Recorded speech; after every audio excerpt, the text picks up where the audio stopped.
आज ही डाउनलोड करें Skymet mobile app, पूछे मौसम का हाल अपनी पसंदीदा भाषा में और रहे बाकियों से एक कदम आगे। नमस्ते दोस्तों, स्काईमेट वेदर में आप सभी का बहुत बहुत स्वागत है। मेरा नाम महेश पलावत है। 21 जनवरी हो गई है और जैसा हमारा अनुमान था, वेस्टर्न डिस्टर्बेंस अब पहुंचने वाला है पहाड़ों के ऊपर और इस समय वो नॉर्थ पाकिस्तान और उसके आसपास के इलाकों में है और ये 22 तारीख से यहाँ पर जो बारिश की गतिविधियां हैं वो उत्तर भारत में शुरू हो जाएंगी। आज से ही पहाड़ों पर स्नोफॉल शुरू हो जाएगा। हालांकि कल हमने देखा कि जो स्नोफॉल है वो गिलगिट बाल्टिस्तान, मुजफ्फराबाद और जम्मू कश्मीर के ऊंचे पहाड़ों पर शुरू हो चुका है और अब धीरे धीरे इसकी इंटेंसिटी बढ़ेगी और 22 और 23 तारीख को कई इलाकों में उत्तराखंड और हिमाचल और जम्मू कश्मीर के साथ साथ कई इलाकों में अच्छा स्नोफॉल देखने को मिल जाएगा। और ये जो वेस्टर्न डिस्टर्बेंस है तो अब आप देखेंगे कि इसका तांता लगा हुआ है। ये इसके बाद थोड़ा सा गैप आएगा, लंबा गैप आएगा, तो उससे क्या होगा कि उत्तरी हवाएं जो लगातार चलेंगी और जो टेम्परेचर आपने देखा कि अचानक गर्मी जैसा मौसम आ गया है, मतलब गर्मी जैसा तो नहीं, वसंत ऋतु जैसा मौसम आ गया, टेम्परेचर बढ़ने लगे हैं, तो वो फिर से गिरने लगेंगे और सर्दी जो थोड़ा सा लंबा टिक सकती है। क्योंकि जब दो वेस्टर्न डिस्टर्बेंस के बीच में जगह होती है, एक के बाद एक जब दूसरा वेस्टर्न डिस्टर्बेंस आता है, तो ये जो उत्तरी हवाएं चलती हैं ये लगातार चलेंगी। जैसे कि ये देखिए अगले मैप में, इस तरह से जब ये वेस्टर्न डिस्टर्बेंस निकल जाएगा 24 तारीख से या 23 तारीख से ही ये हवाएं इस तरह से चलना शुरू हो जाएंगी और ये लगातार चलेंगी।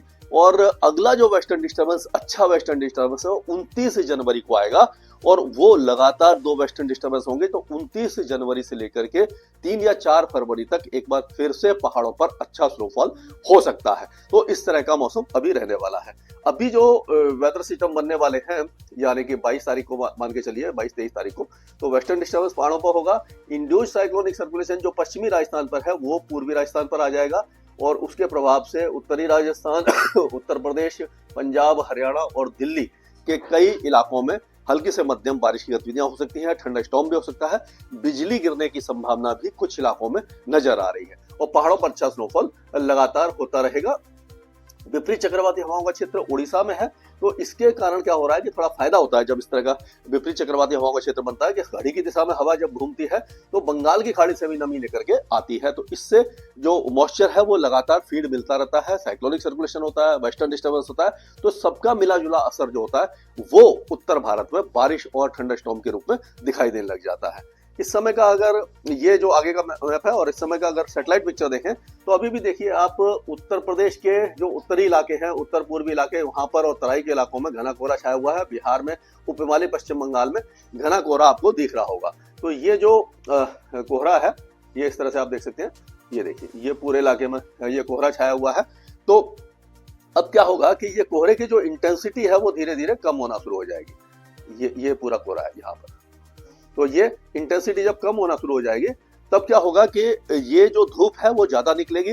तो अब आप कह सकते हो कि आज 21 तारीख है और 22 तारीख की भी दोपहर तक धूप अच्छी निकलेगी उत्तर भारत में। उसके बाद जो 22 तारीख में ही शाम के समय से वेदर जो है मौसम बदलना शुरू हो जाएगा और बारिश की गतिविधियां कई इलाकों में शुरू हो सकती हैं। और ये इस तरह से आप देखिए कि जब ये जो पहाड़ों पर स्नोफॉल होना शुरू हो गया है, उसके बाद ये जो 22 तारीख की बात है उसमें आप देखेंगे कि पहाड़ों पर स्नोफॉल जारी रहेगा। पंजाब, हरियाणा, दिल्ली और पश्चिमी उत्तर प्रदेश के साथ साथ उत्तरी राजस्थान में बारिश की गतिविधियां दिखाई देंगी और जो बारिश की गतिविधियां हैं वो ज्यादातर जो होगी पश्चिमी हरियाणा और पश्चिमी पंजाब में तो कम होंगी और उसी तरह से उत्तर पश्चिम जो राजस्थान है, जैसे गंगानगर, हनुमानगढ़, रूपगढ़, इस इलाके में चांसेस कम दिखाई दे रहे हैं।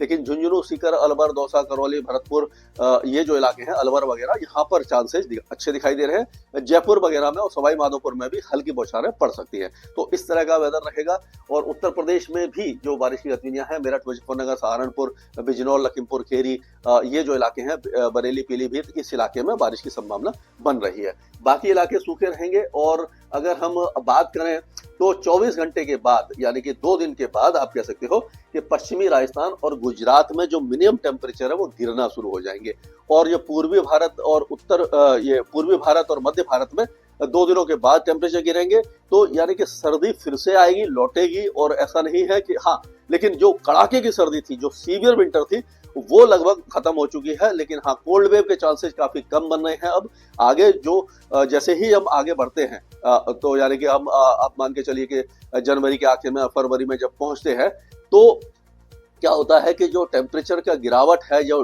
फॉल है वो बहुत ज्यादा स्टीप नहीं हो पाता। इसीलिए हम कहते हैं कि मतलब कि बहुत ज्यादा हैवी स्नोफॉल के चांसेस नहीं दिखाई दे, मतलब डिप के चांसेस दिखाई नहीं दे रहे।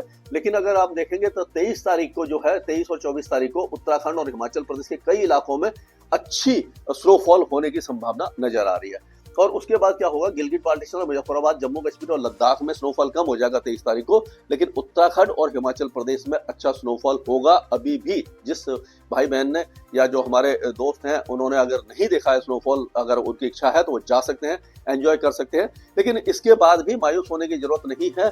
29-30 तारीख से लेकर के 2-3 फरवरी तक आपको अच्छा स्नोफॉल एक बार फिर से पहाड़ों पर दिखाई देगा। यानी कि आप कह सकते हैं कि तब जो वेस्टर्न डिस्टर्बेंस आएंगे और वो जब अच्छा स्नोफॉल देकर के आगे बढ़ेंगे तो फरवरी का जो पहला 10 दिन होंगे उसमें भी टेम्परेचर एक बार फिर उत्तर भारत और मध्य भारत में गिर सकते हैं। यानी कि सर्दी तब तक रुकी रहेगी, बीच बीच में टेम्परेचर अप डाउन होते रहेंगे।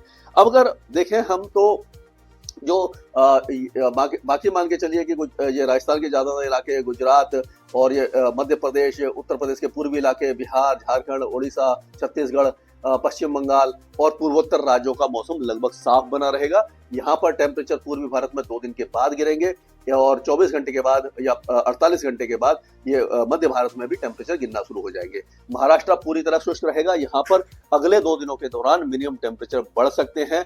तेलंगाना और आंध्र प्रदेश में भी टेम्परेचर बढ़ सकते हैं। और जो दक्षिण भारत में जो बारिश की गतिविधियां हो रही थी, कोमरिन एरिया में जो साइक्लोनिक सर्कुलेशन बना था वो काफी कम हो जाएगी।